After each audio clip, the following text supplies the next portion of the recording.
இப்போ நம்ம யூனிட் 2 பார்க்க போகிறோம். யூனிட் 2ல் ஃபஸ்ட்டு டாபிக் வந்து சால்வபிள் ஃபார் பி. இந்த ஈக்குவேஷன் பாருங்க. Solve x square p square plus 3xyp plus 2y² is equal to 0. அதாவது கொஸ்டின் எப்படி இருக்கும்னா, சால்வ்னு கொடுத்து ஒரு ஈக்குவேஷன் இருக்கும். நம்ம தான் இதை வந்து ஐடென்டிஃபை பண்ணணும்.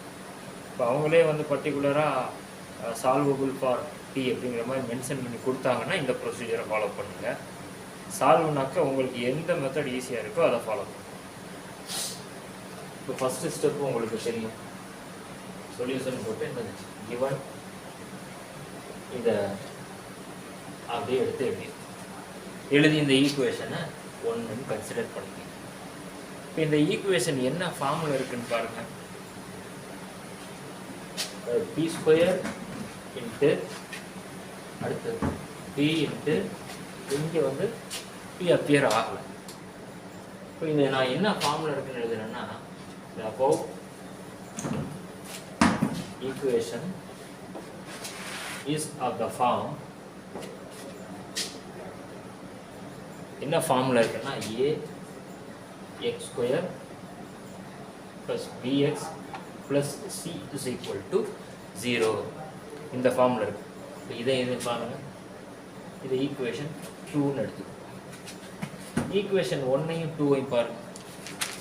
ஈக்குவேஷன் 1ல் வந்து பி ஸ்கொயர் வந்திருக்கு, ஈக்குவேஷன் 2ல் எக்ஸ் ஸ்கொயர் வந்துருக்கு. இங்கேயும் எக்ஸ் ஸ்கொயர் வந்திருக்கு, அப்படி கன்ஃபியூஸ் ஆகிடக்கூடாது. ஈக்குவேஷன் 1 என்ன ஃபார்முலா இருக்குன்னா இந்த ஃபார்முலா இருக்குது. இதை நான் ஈக்குவேஷன் 2ல் எடுத்துக்கிறேன். ஸோ 1ஐயும் 2ஐயும் பாருங்கள். இந்த இடம் எக்ஸ் ஸ்கொயர் இருக்க மாதிரி, இந்த இடம் எக்ஸ்ன்னு இருக்க மாதிரி, இது வந்து கான்ஸ்டன்ட் சீன். இந்த ஃபார்முலா இருக்கு. இப்போ உங்களுக்கு ஈக்குவேஷன் 2 இப்படி இருந்துச்சுன்னா எக்ஸோடைய வேல்யூ எப்படி ஃபைண்ட் அவுட் பண்ணுவீங்க? உங்களுக்கு தெரிஞ்ச ஃபார்முலா தான். X is equal to minus b plus or minus square root of b square minus 4ac divided by 2a. இந்த ஃபார்முலா தானே. இப்போ ஈக்குவேஷன் 1ல் ஏயுடைய வேல்யூ என்ன சொல்லுங்கள்? X square. இந்த எக்ஸ் ஸ்கொயர் தான் என்னது? ஏ. ஸோ அதை அடுத்து இங்கே எழுதிக்கிறேன். A is equal to x square. அடுத்து பி உடைய value 3xy. B is equal to 3xy. And C 2a. இதுப்பா 2y ஸ்கொயர். இப்போ நம்ம இந்த ஏபிசி வேல்யூவை இங்கே சப்ஸ்டிட் பண்ணியிருப்போம். இந்த எக்ஸுக்கு பதிலாக என்ன நம்ம போடப்படும்?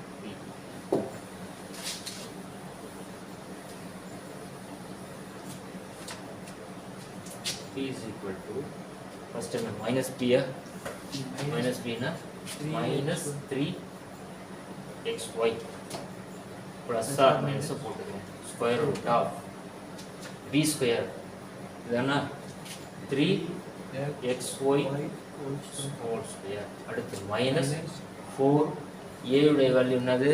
x ஸ்கொயரா? x square. c value 2y ஸ்கொயரா? square divided by 2 into a value x square. இப்போ முடிஞ்சு. அடுத்த ஸ்டெப் இதை அப்படியே மல்டிப்ளை பண்ணிப்போம். Minus 3xy plus or minus இதை ஸ்கொயர் பண்ண என்ன போகிறோம்? 3xy ஹோல் ஸ்கொயரை 9x ஸ்கொயர் ஒய் ஸ்கொயர்னு வருமா? அது 3 square into x square into y square. 3 square value 9. அடுத்தது மைனஸு 4x ஸ்கொயர் இருக்குது, 2y ஸ்கொயர் இருக்குது. மொத்தமாக இதை மல்டிப்ளை பண்ணுங்கள். 8x ஸ்கொயர் ஒய் ஸ்கொயர்னு வருமா? Divided by 2x square. இப்போ இதிலேருந்து இதை சப்ராக்ட் பண்ண என்ன கிடைக்கும்? 9x ஸ்கொயர் ஒய் ஸ்கொயர்லேருந்து 8x square y square subtract பண்ணிங்கன்னா உங்களுக்கு எக்ஸ் ஸ்கொயர் ஒய் ஸ்கொயர் மட்டும் கிடைக்கும். இந்த எக்ஸ் ஸ்கொயர் ஒய் ஸ்கொயர் எப்படி எழுதலாம்? xy ஹோல் ஸ்கொயர்னு போடலாமா?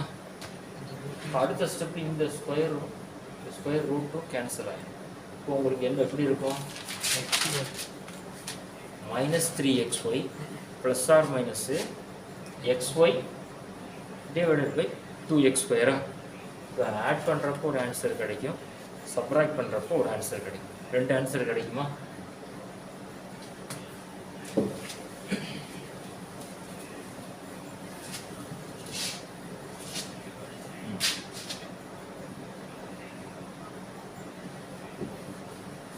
ஆட் பண்ணி எழுதிக்கலாம்.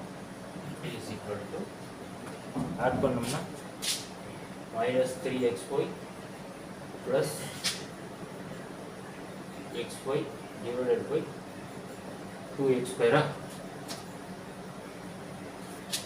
அடுத்தது -3xy xy by 2x². So இங்கே வந்து என்ன வரும்? -2xy by 2x². இங்கே -4xy by 2x². இது கேன்சல் ஆகுமா? உங்களுக்கு என்ன கிடைக்கும்? எக்ஸ் கூட கேன்சல் ஆகிடும்ல, -y/x. இது ஒரு வேல்யூ. அதே மாதிரி இங்கே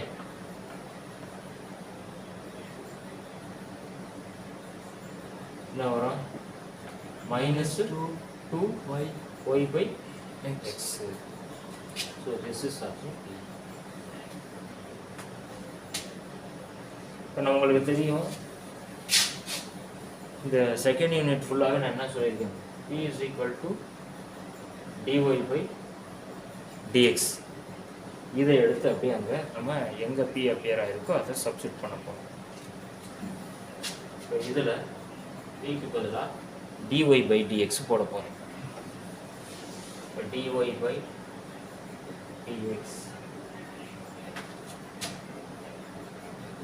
இதை நம்ம உங்களுக்கு தெரியும் வேரியபிள்ஸை பரப்பில் ஆல்ரெடி நம்ம டிஸ்கஸ் பண்ணியிருக்கோம். எக்ஸ் வேரியபிள்ஸ் எல்லாம் தனியாகவும் ஒய் வேரியபிள்ஸ் எல்லாம் தனியாகவும் கொண்டு வந்து வச்சு சால்வ் பண்ணுவோம். இப்போ இந்த எக்ஸை இங்கே கொண்டு போயிடுவோமா? சரி, இந்த டிஎக்ஸை இங்கே கொண்டு வந்துடுங்க, இதை இங்கே கொண்டு போயிருங்க. ரெண்டையும் வந்து இன்டர்சேஞ்ச் பண்ணிடுங்க. எழுதலாம் dy/y is equal to -dx/x. அடுத்த ஸ்டெப்னா இன்டகிரேட் பண்ணணும். ரெண்டு பக்கம் இன்டகிரேஷன் பண்ணோம்னா என்ன வரும்? இதை இன்டகிரேட் பண்ண என்ன போகிறோம்? log இது வந்து log y இங்கே இது மைனஸ் மைனஸை முன்னால் போட்டுருவோம். log x plus log c. இது என்ன எதுவும் சிம்பிளிஃபை பண்ணலாமா? இந்த மைனஸ் log எக்ஸை இந்த சைடு கொண்டு போயிடுவோமா? இப்போ ப்ளஸ் log எக்ஸாக மாறி ரைட் ஹேண்ட் சைடு அப்போ உங்களுக்கு log c மட்டும் இருக்குமா? இந்த மாதிரி கிடச்சி உங்களுக்கு ஆல்ரெடி தெரியும் log a plus log b-ஐ log ab multiplication ரேட்டில் எழுதிடலாம்ல. அப்போ இதை எப்படி எழுதலாம்? log ஆஃப் yx இல்லைன்னா xy equal to log c. ரெண்டு பக்கம் log கேன்சல் பண்ணிட்டோம்னா we get xy is equal to c. இது ஒரு ஆன்சர். எப்போ கிடச்சிருக்கு? அதாவது இந்த பார்ட்டை சால்வ் பண்ணுறப்ப எனக்கு ஒரு ஆன்சர் கிடச்சிருக்கு. அதே ப்ரொசீஜரை இங்கேயும் நம்ம அப்ளை பண்ணணும். இதில் ஒரு ஆன்சர் கிடைக்கும். இப்போ எனக்கு கிடச்சது xy is equal to c. இதை நான் இங்கே எழுதி வச்சுக்கிறேன். xy is equal to c. இதை ஈக்குவேஷன் இது வந்து 3ன்னு கன்சிடர் பண்ணிக்கிறேன்.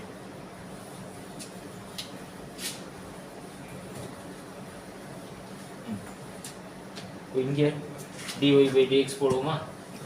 dy/dx is equal to -2y/x. இது அப்படி இங்கே கொண்டு வந்துடலாமா? எப்படி வரும்? dy/2y 2yன்னு வச்சாலும் சரி, இல்லை வெறும் ஒய்ன்னு வச்சாலும் ஒன்றும் பிரச்சனை இல்லை. ஒய் எடுத்துக்கலாமா? 2 எடுத்துக்கலாம். Y okay. நான் இந்த ஒய்யை மட்டும் இங்கே கொண்டு வந்துடுறேன். இந்த dx இங்கே போனதுனால -2 × dx/x. இப்போ அடுத்த ஸ்டெப்பு இன்டகிரேஷன் அப்ளை பண்ணும். -2ங்கிறது ஒரு கான்ஸ்டன்ட்டு, இதை வெளியே ஃபிக்ஸ் பண்ணிக்கோங்க. dx பை எக்ஸ்ன்னு இருக்கும். இங்கே இந்த டேர்ம் அப்படியே ரிப்பீட் ஆகிடும். இதை இன்டகிரேட் பண்ண என்ன வரும்? லெஃப்ட் ஹேண்ட் சைடு இன்டகிரேட் பண்ண log y log y. Right hand side 2 -2 அப்படியே போட்டுக்கிறேன். log x log x plus log c. அதாவது எல்லாமே லாகில் வர்றதுனால நம்ம log c போட்டோம் ப்ளஸ் log c. இப்போ இதை அப்படியே லெஃப்ட் ஹேண்ட் சைடு கொண்டு போயிடுவோமா? போன இதில் எப்படி கொண்டு வந்தோம் அதே ப்ரொசீஜர் தான். இங்கே எப்படி மாறிடும்? log y plus 2 log s is equal to log c வருமா? இப்போ இங்கே இதை எப்படியும் இது எப்படி எழுதலாம்? இந்த 2-ஐ பவர் கொண்டு போயிடலாம்ல, கொண்டு போகலாமா? எப்படி வரும்? log y plus log x square வந்துடுமா? Equal to log c.